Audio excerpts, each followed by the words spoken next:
Subscribe कीजिए the perfect classes channel को और बेल आइकन को दबाइए लेटेस्ट वीडियो सबसे पहले देखने के लिए।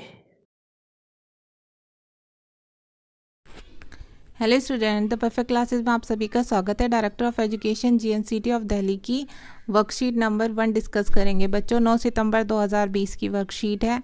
सब्जेक्ट है साइंस। क्लास 7th के बच्चों की वर्कशीट है। नेम ऑफ द स्टूडेंट लिख लेना बच्चों, name of the class teacher लिख लेना। वर्कशीट का थीम है गति और समय। तो स्टार्ट करते हैं वर्कशीट।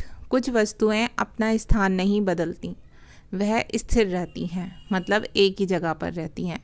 जैसे पेड़, मोबाइल, टीवी आदि, वो जहाँ पर होती हैं वहीं रहती हैं, गति नहीं करती, वो स्थिर रहती हैं अपनी जगह पर। जबकि कुछ वस्तुएं अपना स्थान बदलती हैं, जैसे बस, कार आदि, उन्हें चलाया जा सकता है एक स्थान से दूसरे स्थान पर। तो बच्चों क्या है कि वो स्थान बदलती हैं, इसलिए इस अवस्था को क्या कहते हैं? गति कहते हैं। गति करती है ना, वो एक स्थान से दूसरे स्थान पर जा सकती हैं, उसे गति कहते हैं। धीरे या तेज़, कुछ वस्तुएं धीरे चलती हैं और कुछ वस्तुएं तेज़ चलती हैं।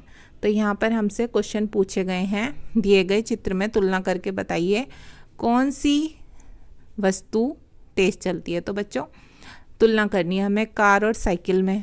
तो कार या साइकिल में कौन सी तेज़ चलती है? कार, तो हमने यहाँ पर कार लिख दिया।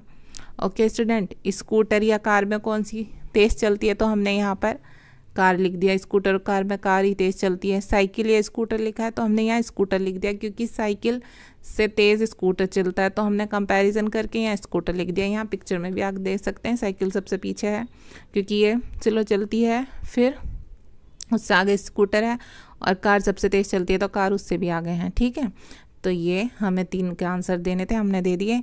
अब आगे देखते हैं वर्कशीट में। अब देखिए यहाँ पर एक पिक्चर है ABC, यहाँ दौड़ लगानी स्टार्ट कर रहे हैं। यहाँ पर दौड़ने शुरू हो गए वो, फिर यहाँ पर दौड़ रहे हैं। तो बच्चों BC, फिर आगे कौन सी है? A, और यहाँ पर A आगे भी निकल गई है, जीत भी गई है। ठीक है, तो यहाँ पर क्या दिखाया हुआ है? एक निश्चित समय में वस्तुओं द्वारा दूरी तय करना ये पता लगाने में मदद करता है कि वह वस्तु तेज़ चल रही है या धीरे। ठीक है, एक व्यक्ति कितने समय में कितनी दूरी तय करता है, इस समय पता चल जाता है कि वो तेज़ चल रहा है या धीरे। जो जल्दी दूरी तय कर लेगा वो तेज़ चल रहा है, और जो ज़्यादा टाइम लगाएगा चलने में वो धीरे चल रहा है। ओके स्टूडेंट, तो यहाँ भी हमसे एक क्वेश्चन पूछा हुआ है।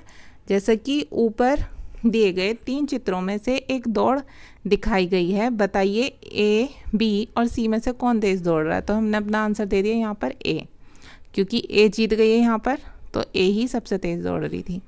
ठीक है, और यहाँ पर भी A ही आगे थी। ठीक, तो अब आगे देखेंगे। आगे क्वेश्चन है, जो वस्तु किसी दी गई दूरी को तय करने में सबसे कम समय लेती है उसकी चाल सबसे अधिक होती है। ठीक है, जो जितनी जल्दी दूरी तय कर लेगी उसकी चाल सबसे अधिक होगी।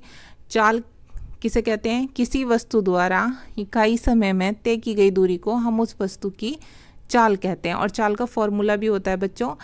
चाल कैसे निकाली जाती है? तय की गई कुल दूरी को हम भाग दे देते हैं लिए गए कुल समय से। तो एक फॉर्मूला होता है, चाल बराबर दूरी बटे समय। ठीक है, चाल निकालनी है तो हमें दूरी को समय से डिवाइड कर देना होता है। तो अब इसमें हमसे क्या करने के लिए कहा हुआ वर्कशीट में? इसमें ये और बताया हुआ हमें साइड में, गति 2 प्रकार की होती है, एक समान गति और असमान गति। एक समान वो होती है जो सरल रेखा की दिशा में वस्तु की स्थिर चाल से गति करती है। ठीक है, और असमान वो होती है जो किसी सरल रेखा की दिशा में अस्थिर चाल से गति करती है, मतलब उसकी चाल बदलती रहती है, एक जगह नहीं चलती रहती वो सीधी। तो यहाँ हमसे क्वेश्चन पूछे गए हैं, अब इनके उत्तर दीजिए।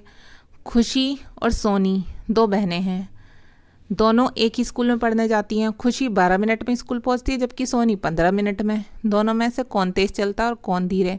तो बच्चों खुशी तो 12 मिनट में ही पहुँच गई, सोनी को 15 मिनट लग गए। खुशी ने वही दूरी कम टाइम में तय कर ली, तो खुशी तेज़ चलती है और सोनी धीरे चलती है। तो हम अपना आंसर नंबर 1 में यही लिख देंगे। आंसर नंबर 1 में लिख देंगे खुशी तेज़ चलती है और सोनी धीरे चलती है। ठीक है, आप भी ये लिख देना आंसर नंबर 1।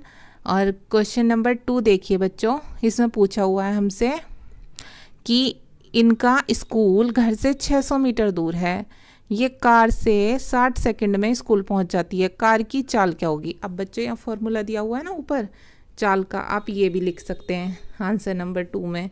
ठीक है। आंसर नंबर 2 में आप ये भी लिख लेना, चाल का फॉर्मूला।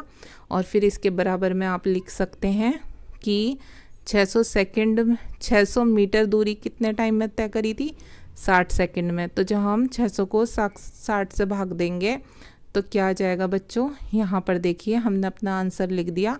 आप खाली ये आंसर भी लिख सकते हैं, 10 मीटर प्रति सेकंड, मतलब 1 सेकंड में 10 मीटर की दूरी तय करती है कार की चाल है 10 मीटर प्रति सेकंड।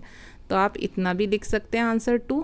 और आप चाहें तो आप ये फॉर्मूला लिखकर और ये यहाँ तक भी आप लिखकर फिर अपना आंसर यहाँ लिख सकते हैं। यहाँ पर आप लिख सकते हैं 10 मीटर प्रति सेकंड। ठीक है, ये आप पूरा आंसर लिखना चाहें तो आप समझाकर फॉर्मूले के थ्रू भी दिखा सकते हैं। ओके स्टूडेंट्स, तो ये आपकी वर्कशीट सॉल्व हो गई। अगर आपको मेरी वीडियो पसंद आई है तो प्लीज़ मेरी वीडियो को लाइक कीजिए, शेयर कीजिए और हमारे चैनल को सब्सक्राइब कीजिए। Thanks for watching.